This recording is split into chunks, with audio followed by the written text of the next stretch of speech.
Hi mga kaibigan! Bago ko simulan ng video na ito, gusto ko muna i-shoutout si Randy Mahaba, Jessen Alferto, John Timothy Sestar, Joshua Kapalaran, at Anjo Galvez. Maraming salamat po sa inyo at sa inyong lahat sa support sa aking mga vlogs. Don't forget to follow, like, and share this video. Kaya tara, tuloy na natin ang video.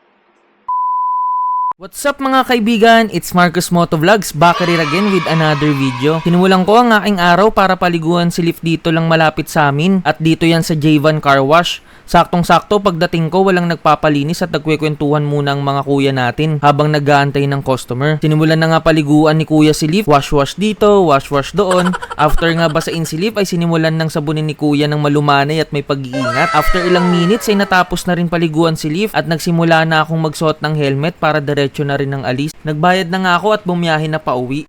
Bago umuwi ay nagpagupit din muna ako pero hindi ko na napakita yung video. Nahiya kasi ako mag-video sa barbershop, parehas kaming mahiyain ni bossing sa kami. Habang nag-aantay nga ako kay girlfriend ay naisipan kong pahiran at punasan muna si Leaf ng magic gatas habang wala pang ceramic coating. May 31 kasi ako nag-schedule sa detail mo to. Nirecommend sila sa akin ng dalawa kong friend na naging customer na nila. Anyway, ang gwapo mo talaga Leaf, lalo na yung may-ari. Marireview na kita this month, tapusin ko lang tong Korean class ko.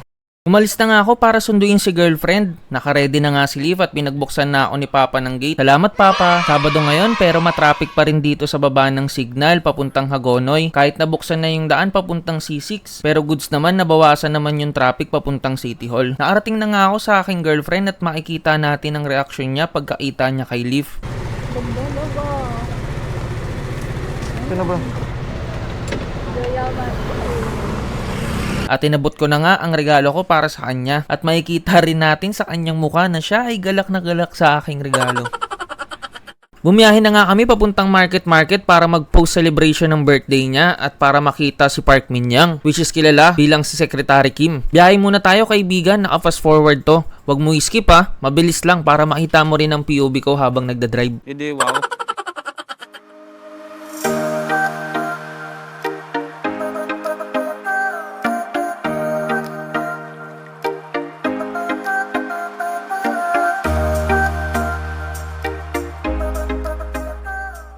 Nakarating na nga kami ng market ng 5:10 PM at nagantay kami ng 50 minutes bago lumabas si Park Min-young. Habang nag-aantay ay bumili muna ako ng DQ ice cream. Ang in-order ko ay M&M nut na regular. After naman nun ay bumili ako ng tubig at fries sa potato corner. Nagantay pa kami ng ilang minuto at dumating na nga ang pinakaabangan. Lumabas na si Park Min-young at ito ang raw video.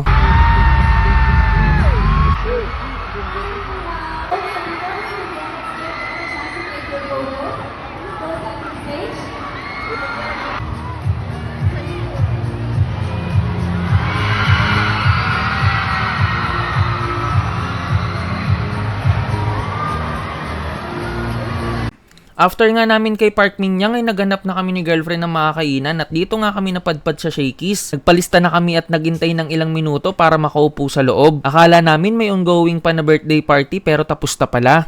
Nag-order na nga kami ng food para sa dinner namin. Sakto lang yung in-order namin kasi hindi naman kami ganun kagutom. Onti lang. After namin kumain ay umuwi na kami ni girlfriend kasi anong oras na rin. At doon nagtatapos ang aking vlog for today. Salamat sa panonood kaibigan. See you in the next video. God bless. Peace.